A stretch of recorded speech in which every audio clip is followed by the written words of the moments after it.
Salutations très chers visionneurs, très chères personnes qui me regardent en ce moment même. Konnichiwa, Ohio, hi, hello. Aujourd'hui, c'est l'heure de faire une petite story time. C'est un peu l'épisode 2 d'une vidéo que j'ai faite au Japon qui s'intitule Mes aventures spéciales dans des bains étranges à travers le monde. Je vais vous raconter mon aventure dans un... C'est quoi le nom du bain? C'est dans le Hagia Sophia. Hagia Sophia Urem Sultan Hamam. Hagia Sophia Urem Sultan Hamam. Je vais vous raconter l'histoire, mon aventure dans un hammam. C'est quoi un hammam? C'est un bain traditionnel turc. Je vais pas vous gâcher le punch de c'est quoi un hammam parce que c'est un peu la base de mon histoire. Fait en gros, moi et ma mère, on est allés dans un hammam. C'est un bain turc. Et puis, ben, bien évidemment, les femmes et les hommes sont séparés, fait que j'étais tout seul. Donc, première chose, je rentre dans une espèce de salle très très grande avec des coussins un peu partout, puis des salles pour se changer. Puis là, ben, étant extrêmement stressé, je sais pas trop quoi faire. J'avais un peu d'anxiété sincère parce que, ben, écoute, c'est un bain. Puis un bain, d'habitude, t'es tout nu. Puis, ben, c'est un bain pour hommes. Avec plein d'autres Turcs, tous barbus autant qu'ils sont. Puis, ben, écoute, c'est assez stressant d'aller dans un bain comme ça. Bon, décidément, c'était pas nécessairement vraiment un bain avec une baignade, comme on dit dans le métier. Fait que là, il m'amène à aller me changer de ce que je vois dans le casier qu'il me donne, parce que se changer, c'était plus, tu sais, se déshabiller pour aller dans le bain, sauf qu'il y avait une petite serviette, donc ça me rassurait de savoir que j'allais pouvoir être, tu sais, pas complètement dénudé dans le petit bain. Et il y avait aussi une espèce de culotte en espèce de plastique papier étrange. Bon, récemment, j'ai pas compris le fonctionnement correctement parce que je l'ai pas mis du bon bord. C'était vraiment trop slack en avant et beaucoup trop serré en arrière. Bon, fait que arrangé d'une manière pas très nécessairement agréable, je finis par me rendre à l'extérieur de la cabine de changement et il y a un monsieur turc, justement, au vu de sa barbichette assez fournie, qui m'amène à rentrer dans le bain. Fait que, ben, c'est comme une espèce de grande salle qui est très chaude avec des gens qui se lavent là, par-ci, puis d'autres qui se font masser par-ci, par-là.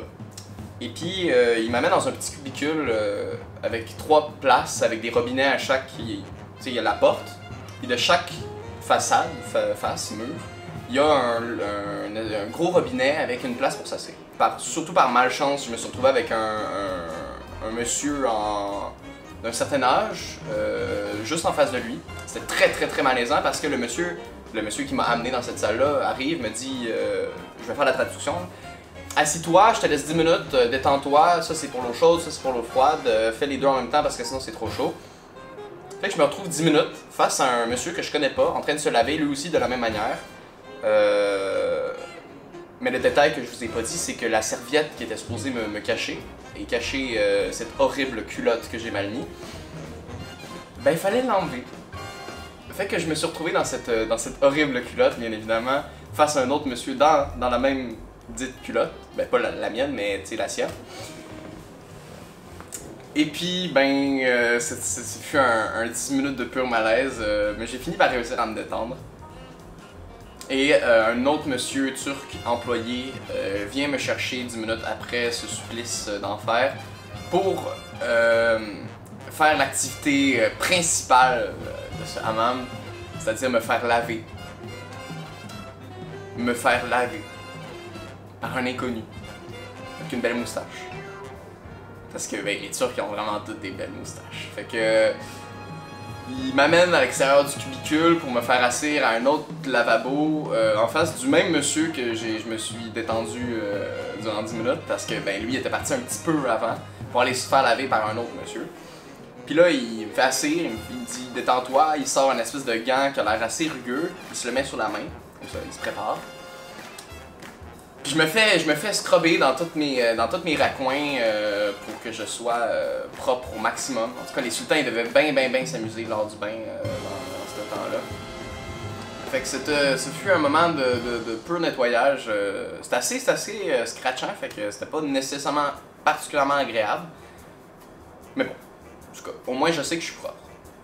Puis là, il a dit monsieur, après m'être scrubbé en profondeur, il finit par me dire hey, lève-toi, va te coucher là, c'est un endroit, détends-toi, c'est sur la pierre chaude, la céramique chaude.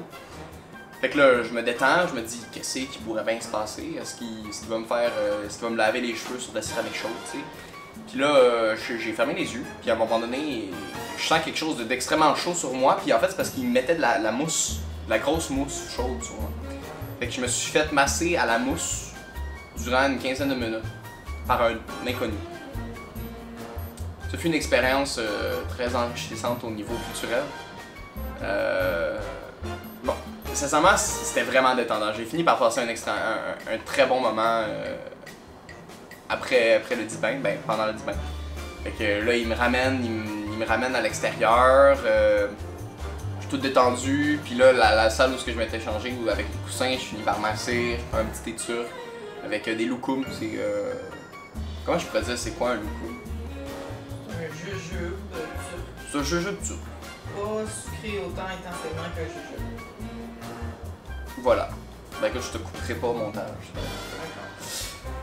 Et puis, c'est mon expérience du hammam, le traditionnel turc. Merci d'avoir écouté ma vidéo. N'hésitez pas à mettre un pouce bleu, un commentaire et partager la vidéo si vous avez aimé ça. Merci beaucoup. À la prochaine.